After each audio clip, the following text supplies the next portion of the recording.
Right guys, so I have the old strings off now, and basically we are ready to, take a look at this guy down here and, get ready to take it off and, yeah, just mount the original bridge. Let me just get you in here.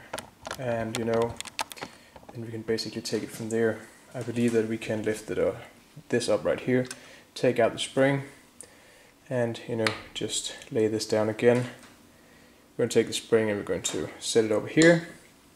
But right now we're going to loosen the screw right there and right there. So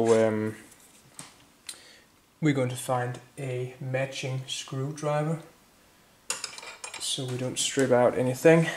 And we're basically just going to screw this out.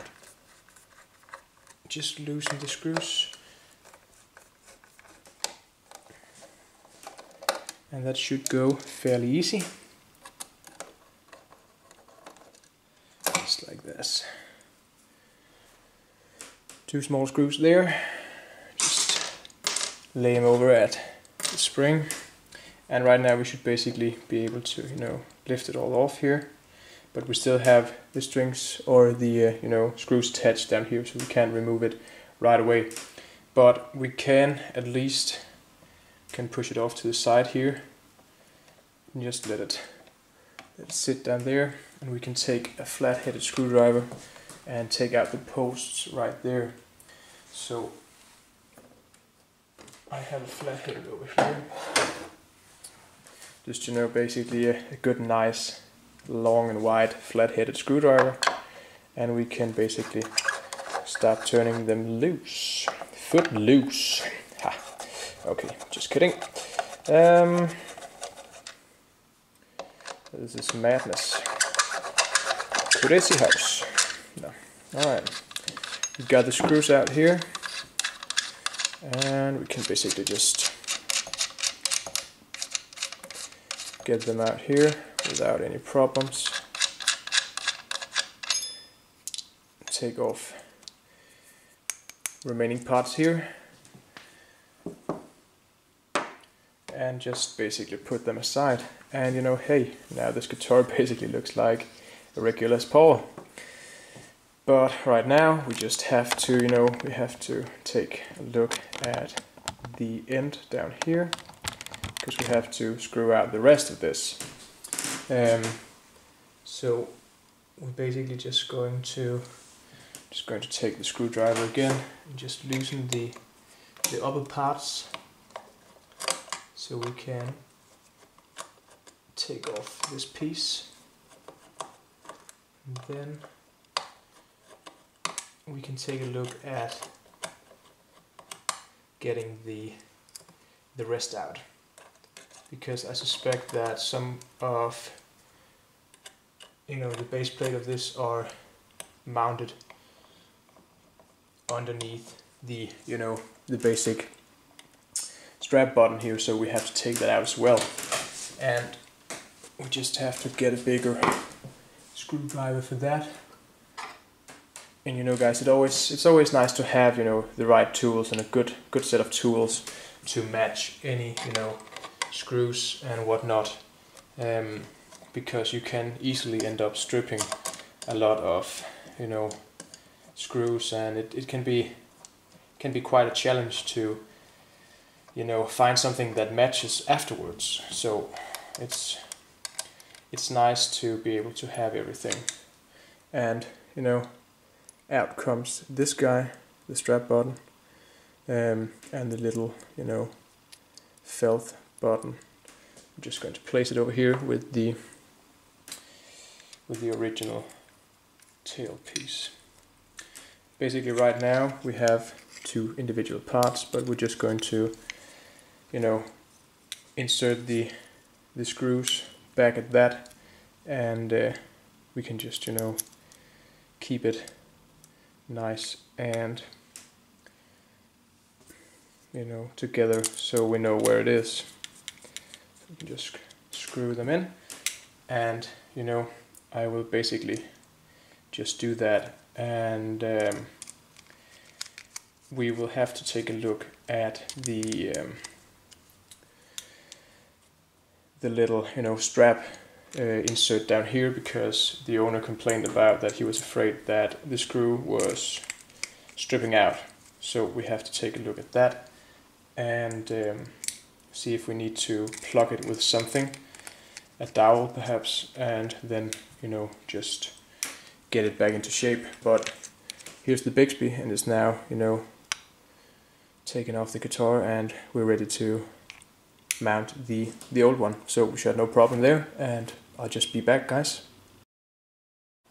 Okay guys, so I just ran through the strap pins here, strap buttons, quickly, and basically no problem there. Just tightened the one up here and made sure that this one isn't going anywhere. So we are basically, you know, good to go on that point. So right now we're basically, you know, we're going to drop in the screws for the or the inserts here for the original tailpiece, and that shouldn't really be a problem. Just going to go in like this, and from there we're basically ready to, you know, get everything in order to mount the new strings. And, you know, I should probably do one thing first here.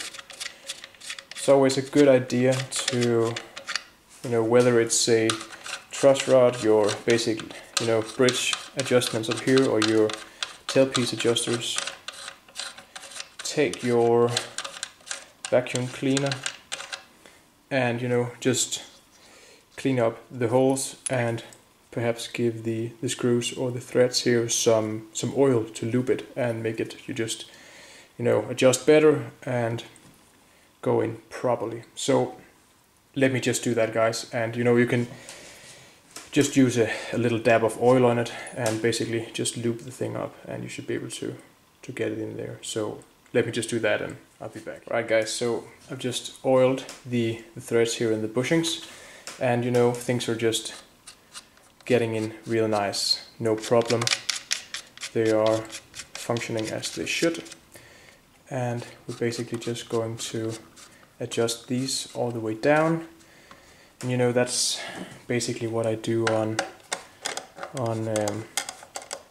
all Les Paul guitars, because I just, you know, basically you shouldn't need to raise them if the bridge is just set correctly. And if you're finding yourself, you know, having too steep of an angle, and actually mount this, you can just put the string through from this side and put it out here and wrap it around, and then, you know, giving it a better ramp. And I think that we might need that on this guitar, because right now it looks like this bridge is sitting way high up in the air, and we might have too steep of an angle, so we might just run him backwards and out. Also this tailpiece, I don't know if you can see this, but basically it has a little arc on the top right there, but it basically should allow for, you know, having that point and take off from. So yeah, right now we're basically good to go. I will just have to dust the guitar off, perhaps, you know, treat the fretboard a little bit with some lemon oil, just see if it needs a little cleanup, and, you know, just basic maintenance here. Nothing big about that, you know. It's always nice when you have everything off, you can just take it and clean it. So it's a very good thing to do it like that. So let me do that, guys, and when I, you know, proceed here, I will bring you back in, so stay tuned. Alright guys, so basically what we need to do now is that we need to put on these, you know, new strings here, elixirs, 11 to 49s, and basically see what happens. You know, a couple of things that you could do before you put on the strings. Of course, you clean the instrument, get it nice and neat, you oil the fretboard, keep it, you know, up to date, and, you know, adding some life to it by oiling it so it doesn't dry out over time. Good thing is always to, you know, this is a radius gauge right here, and a good thing is always to just check the radius and see where you're at. And you know, this right here is a 12-inch radius. And it's always a good idea to also check if the bridge is a 12-inch radius, which it is. And yeah, it's just nice to, you know those things, and basically know that you have the right parts, and you can basically, you know, it will make your setup go a lot more fluently. So that should basically be it. Before we mount the strings and the tailpiece, we take the bridge off here, and basically we want to adjust the saddles so that we have every saddle somewhere in the middle, or at least somewhat in the middle. This will basically just allow us to, you know, have room for intonation when we get there. So if we just cranked one saddle all the way back or all the way forward, we wouldn't really have enough, you know, intonation range in order to get the things down. So I basically just like to take a small flat-headed screwdriver and, you know, adjust every little piece back, so at least, you know, to somewhere where it looks like it's in the middle, and, you know, just keeping the other going forward if you need that, in order to get it to where you need them. And this is just going to help with the intonation.